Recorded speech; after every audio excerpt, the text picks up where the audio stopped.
Selamat datang di Pod News, podcast Agro News.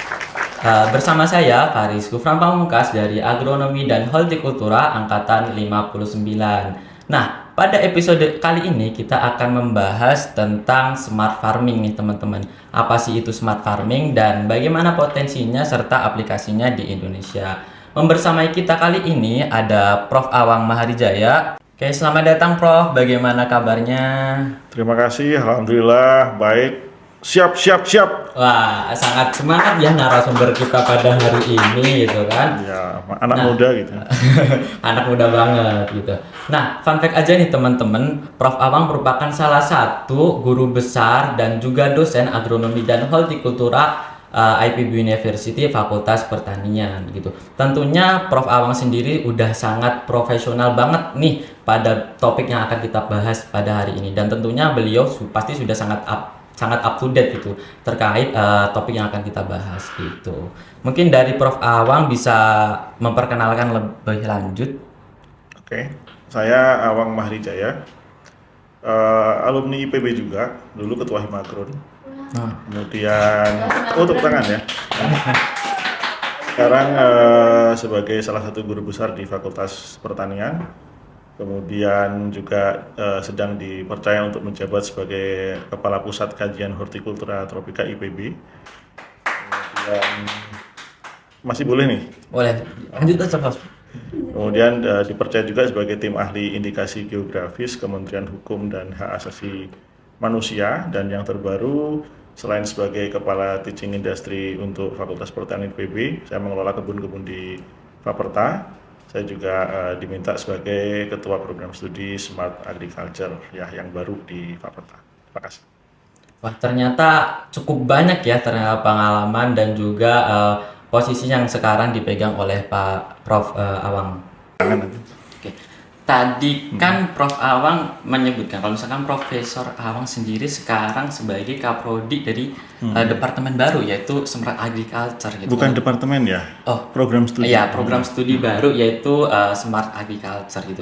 Tentunya Profesor Awang pasti sudah sangat paham gitu mengenai apa sih itu smart farming gitu. Mungkin teman-teman sebenarnya udah tahu ya smart farming itu seperti apa, tapi mungkin kita pengen dengar jawaban langsung dari Prof. Awang terkait smart farming itu apa gitu. Jadi mungkin harus dibedakan ya antara smart agriculture dengan smart farming ya. Smart farming mungkin dalam tataran yang lebih mikro, dia hanya basisnya bagaimana kita melakukan proses budidaya. Nah, namun smart agriculture ini lebih luas, makanya kita nggak pakai istilah smart farming. Kita lebih ke smart agriculture, pendekatan dengan climate smart agriculture yang saat ini menjadi isu besar di dunia ya, bagaimana pertanian kita dihadapkan pada berbagai tantangan kaitannya dengan sumber daya baik itu alam maupun manusia begitu kan, sehingga harus ada langkah-langkah efisien ya, teknologi baru yang bisa kita terapkan pada ujungnya itu adalah lebih ke efisiensi sumber daya dengan menggunakan apa yang sekarang sudah terbatas. Seperti mungkin beberapa waktu lalu kan juga dibahas di kita sebagai host untuk World Water Forum, di mana isu air untuk pertanian itu juga sangat mengemuka begitu kan, sehingga memang kita sebagai universitas yang leading di pertanian seharusnya mulai berpikir untuk semakin memajukan smart agriculture ke depan. Oke, jadi smart farming atau smart agriculture ini menjadi topik yang sangat besar gitu kan diperbincangkan di dunia. Nah, menurut Prof sendiri gitu kan, ada nggak sih Prof faktor penentu terutama di Indonesia gitu kan, faktor penentu apakah smart agriculture ini potensial gitu untuk diterapkan di Indonesia gitu? Di Indonesia dan mungkin juga di bagian dunia yang lain, pertanian ke depan atau yang kita sebut dengan pertanian modern itu mungkin bisa kita bagi dalam 3 hal. Yang pertama adalah pertanian konservasi. Kenapa? Karena di situ masih ada konsumennya. Jadi orang itu untuk produk-produk pertanian tertentu gitu ya, misalkan hortikultur atau perkebunan, itu tidak selalu terkorelasi kuantitas dengan atau produktivitas dengan harga ya. Jadi atau penghasilan. Jadi artinya memang ada produk-produk yang harus kembangkan secara pertanian khusus gitu kan, konservasi, namun memiliki nilai yang lebih. Nah itu ada. Kemudian yang kedua, dan itu akan terus berlangsung. Jadi ada produk-produk misalkan seperti minggu kemarin saya ke Condet ya. Di Condet di situ ada duku. Duku yang sangat terkenal. Saya pikir kalau orang Jakarta atau orang Indonesia harus tahu ada duku, selain duku Komering itu ada juga duku Condet, itu sangat terkenal, salak Condet juga gitu. Nah itu tidak mungkin lagi dikembangkan dengan cara pertanian massal, karena sekarang sudah dikelilingi oleh pemukiman begitu ya, dan itu tinggal sekitar 160 pohon.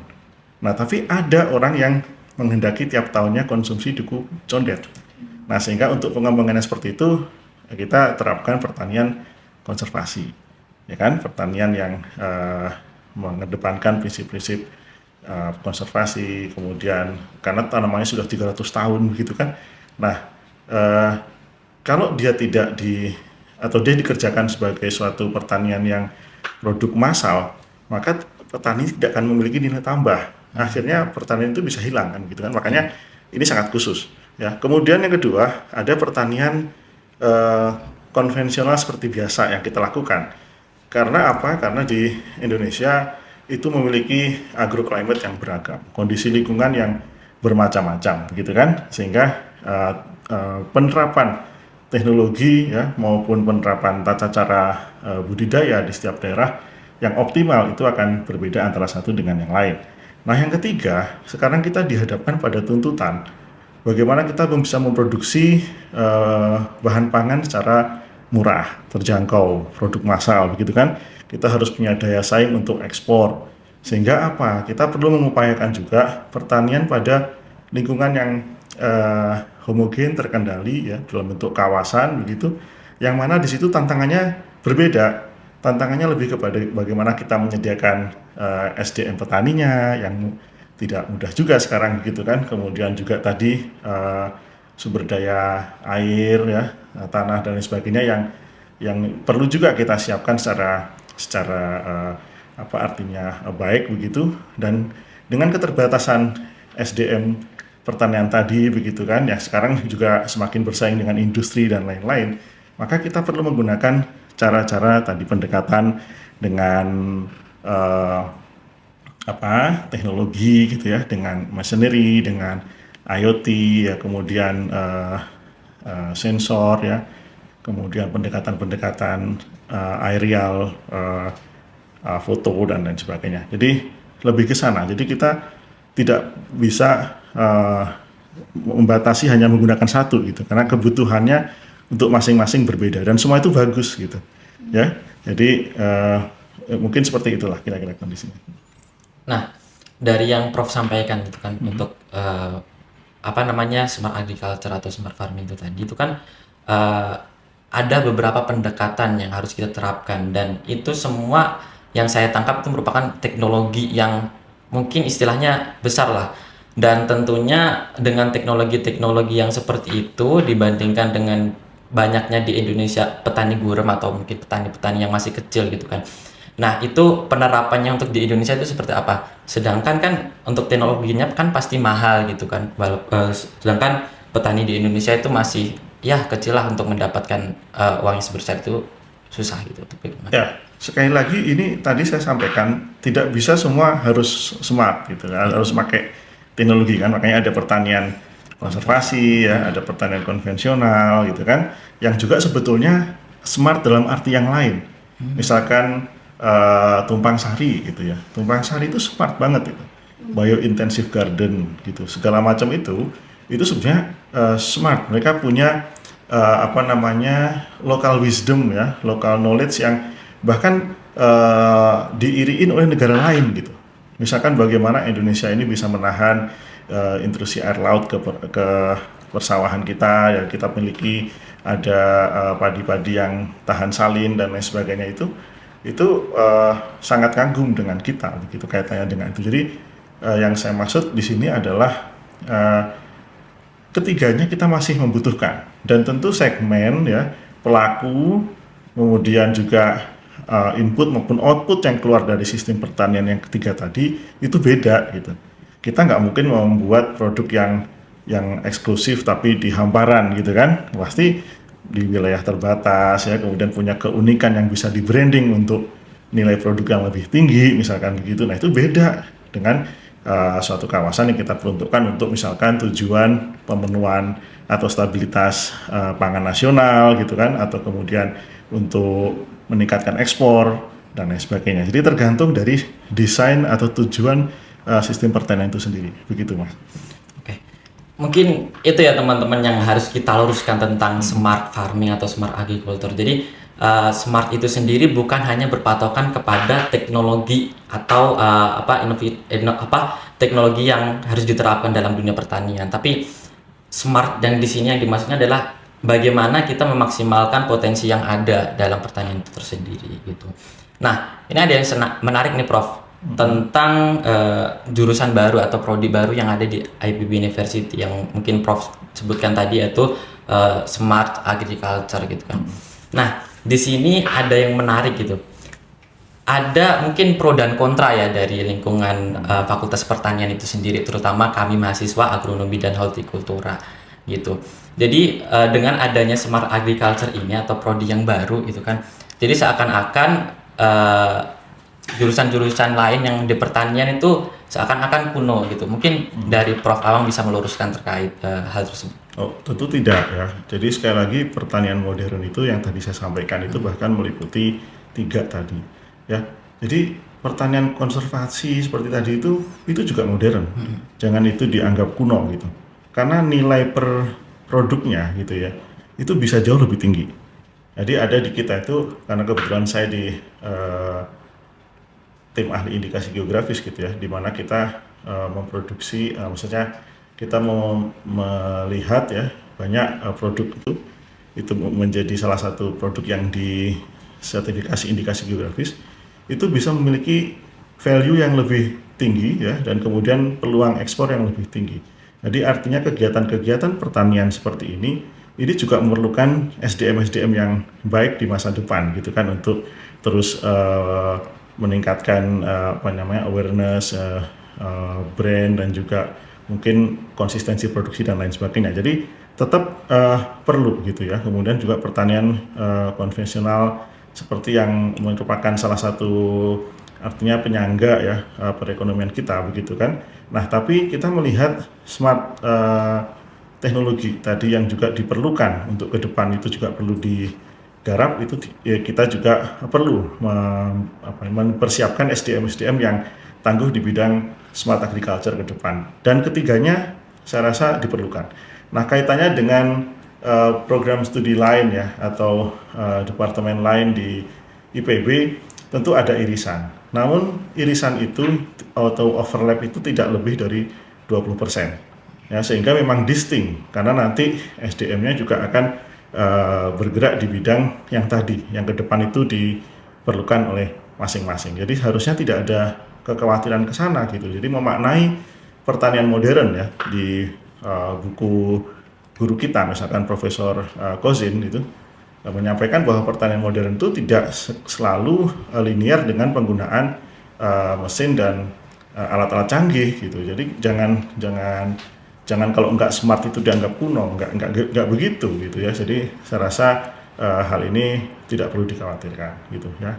Dan terlebih lagi dengan perkembangan kebutuhan akan smart agriculture ke depan, yang mana kita juga sudah sampaikan survei ke beberapa pihak terkait bahwa IPB dianggap pantas dan perlu untuk membuat atau membuka program studi smart agriculture, ya kita harus mengambil tantangan ini untuk ke depan gitu kan, untuk bagaimana IPB tetap menjadi leading university di bidang pertanian.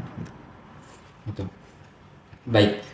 Nah, mungkin ada pertanyaan yang sebenarnya dalam kurikulum atau apa sih yang nantinya akan dibahas lebih detail di prodi yang baru atau prodi Smart Agriculture itu, yang membedakan dengan mungkin Departemen Agronomi dan Hortikultura gitu mungkin. Ya, di Smart Agriculture sekali lagi kita lebih menambahkan banyak muatan ya di bagaimana kita menggunakan IoT, programming, kemudian juga citra satelit dan lain sebagainya. Jadi memang kalau mau jelas nanti bisa dilihat di kurikulumnya. Namun secara ini saya sampaikan tidak kemudian misalkan dashground smart gitu kan, atau dasar perlindungan proteksi smart begitu, tidak. Namun LO-nya juga berbeda. Makanya disyaratkan di situ ada 20% maksimal yang beririsan gitu. Ya. Dan nantinya nih Prof, kalau misalkan smart agriculture itu bener-bener diterapkan di Indonesia, tentunya apa aja sih yang harus kita siapkan untuk menghadapi smart agriculture ke depannya seperti apa? Pertama, dengan melihat sekarang kebutuhan semakin banyak begitu, maka kita harus siapkan SDM yang unggul kan. Tugas IPB kan di situ sebagai perguruan tinggi, kita menyiapkan yang pertama, salah satunya adalah SDM pertanian yang unggul gitu kan. Nah, dengan adanya Smart Agriculture Study Program ini diharapkan kita siap gitu jika ke depan kita nggak bisa lihat ya, misalkan kalau perkiraan begitu, sekarang saja sudah mulai banyak swasta begitu yang bergerak di industri pertanian, artinya dia membuat perkebunan atau pengusahaan pertanian dengan skala yang luas gitu ya. Bisa dilihat kalau kita jalan-jalan lewat tol gitu, di beberapa tempat itu terlihat ada greenhouse yang masif banyak gitu kan. Kemudian ada juga pemerintah membuat program misalkan kawasan pangan terintegrasi, misalkan juga food estate Humbang Hasudutan begitu kan. Bagaimana di situ memang keperluan untuk menerapkan smart teknologi atau smart agriculture yang kaitannya khusus terutama dengan climate itu menjadi sangat penting dan diperlukan. Nah, ke depan kalau kita tidak menyiapkan SDM, itu akan ada, ya mungkin akan banyak tenaga kerja asing yang harus kita berdayakan di sini gitu kan. Nah, itu kan nggak bagus gitu kan. Kita harus menyiapkan lah, menurut saya, SDM dari kita. Yang kedua, adjustment terhadap suatu teknologi itu diperlukan. Jadi ketika kita impor teknologi pun begitu ya, itu tidak bisa serta-merta digunakan langsung di pertanian kita. Kalau itu semudah itu, saya rasa banyak perusahaan sudah langsung bisa mengadopsi itu. Nyatanya kan tidak. Nyatanya kita tetap memerlukan bagaimana penyesuaian dari teknologi-teknologi tadi yang kita katakanlah impor gitu ya. Kita harus buat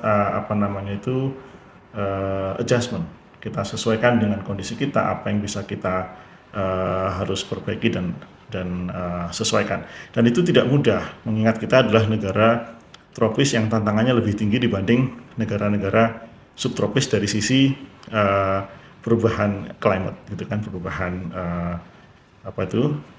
lingkungan pertanian itu, yang kemudian juga yang awalnya abiotik kemudian berpengaruh terhadap hal-hal biotik lain seperti hama dan penyakit. Nah, ini sangat kompleks gitu kan. Jadi tantangan di kita sangat besar, sehingga riset atau inovasi-inovasi di hal tersebut ke depan itu juga perlu didorong selain SDM yang unggul tadi. Jadi kita ya sebagai generasi muda berarti memang harus bener-bener belajar lagi gitu tentang apa itu smart agriculture buat kedepannya gitu. Jadi mungkin kita harus lebih belajar lagi gitu kan, mulai dari menganalisis dari tempatnya itu sendiri, kemudian menganalisis dari tanaman, sehingga dari analisis tersebut kita dapat mendapatkan hasil yang memang benar-benar kita inginkan gitu. Ya. Dan mungkin saya tambahkan bahwa keberadaan program studi Smart Agriculture ini di IPB itu juga menjadi focal point kita gitu kan, bahwa kita memang sudah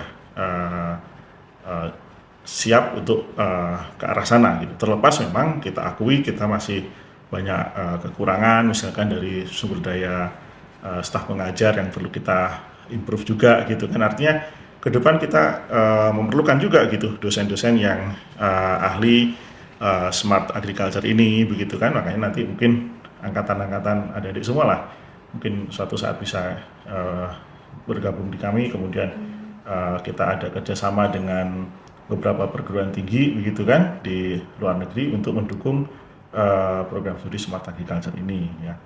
Kemudian juga karena kita sudah memiliki program ini begitu, nah kita harapkan juga ke depan IPB juga semakin serius gitu dengan dunia pertanian gitu kan, artinya nanti fasilitas dan lain sebagainya dengan adanya program studi Smart Agriculture ini harus segera kita upgrade gitu kan, dengan beberapa kerjasama maupun dari pendanaan IPB sendiri. Dari berbagai gitu kan beberapa hal yang ditawarkan oleh Smart Agriculture, berarti memang sebenarnya kita generasi muda harus benar-benar menyiapkan gitu kan, terutama lebih lagi soal otomatisasi gitu di bidang Smart Agriculture gitu, mulai dari teknologi gitu kan, karena memang hal tersebut kan mungkin ada beberapa otomatisasi itu kan dapat menyebabkan mungkin sepertinya Prof, dengan adanya otomatisasi tentunya berbagai kegiatan atau berbagai pekerjaan manusia itu digantikan oleh teknologi-teknologi tersebut, sehingga ada beberapa hal yang dikhawatirkan gitu kan tentang kedepannya gitu kan, terutama untuk rakyat-rakyat Indonesia, terutama dari petani-petaninya tersebut. Kalau misalkan dengan adanya otomatisasi tersebut dapat mengurangi lapangan pekerjaan gitu, nah itu kalau menurut Prof sendiri bagaimana? Saya rasa itu tidak relevan lagi ya. Kalau kita sekarang mengusahakan pengusahaan pertanian gitu, itu tantangan terbesar kita adalah menyediakan SDM. Jadi mungkin harus kita bedakan antara petani ya dengan buruh tani kan, begitu kan. Nah kalau nanti Mas turun ya di pengusahaan pertanian sekarang gitu, salah satu yang paling mahal itu adalah kos HOK, kos hari orang kerja itu ya, dan tidak mudah sekarang itu nyari orang yang mau kerja di pertanian gitu, karena sekarang Indonesia kan sudah semakin banyak diversifikasi pekerjaan begitu kan, kemudian juga orang bisa berusaha dengan cara yang lain lah untuk mendapatkan income gitu kan. Nah kalau kita menggunakan pertanian sekarang itu biaya tenaga kerja itu bisa hampir 30-40% dari biaya produksi gitu. Nah, apakah kita akan terus mindsetnya seperti itu? Kan enggak. Ya mungkin nanti kalau suatu saat kita ada bonus demografi kemudian sulit mendapatkan pekerjaan, mungkin kita harus arahkan ke hal lain gitu kan misalkan. Tapi untuk pertanian sendiri, ketika kita ingin berdaya saing, tentu salah satu daya saing utama itu dari sisi harga kan begitu kan. Kita harus mengurangi biaya produksi. Kita nggak bisa terus seperti ini, biaya produksi sangat besar di HOK gitu kan. Nah karena itu produk kita mahal. Produk kita itu kalau saya boleh katakan kita tidak bisa bersaing dengan beberapa produk dari Cina ya atau dari tempat lain itu karena biaya produksi kita terlalu mahal. Nah kalau kita bisa menggunakan tadi ya mesin ya, kemudian otomatisasi dan lain sebagainya, kita bisa mengurangi biaya produksi, maka kita bisa berdaya saing, kita bisa meningkatkan peluang pasar kita lebih terbuka untuk ekspor dan lain sebagainya. Saya sering ada ya investor datang ke kita gitu ya, kemudian dia melihat kayaknya di Indonesia tuh pengusahaan murah gitu ya. Ternyata enggak gitu. Bahkan pernah ada satu investor perkebunan pisang begitu, ketika dia melihat market Indonesia, dia nggak jadi ekspor, maksudnya dia produksi di kita nggak jadi diekspor. Tadinya dia mau ekspor ke Timur Tengah kan, nah ternyata di kita sudah sangat mahal untuk buah-buahan itu. Nah di kita gitu dia buat marketnya. Nah penyebabnya apa? Penyebabnya adalah di kita itu biaya tenaga kerja itu masih sangat tinggi. Ya sekarang sangat mahal. Kalau misalkan di Pulau Jawa saja mungkin di sekitar 70 sampai 100 ribu sehari gitu kan. Nah, apalagi kalau di luar Jawa begitu. Maka ini yang harus kita selesaikan tantangan ini. Oke.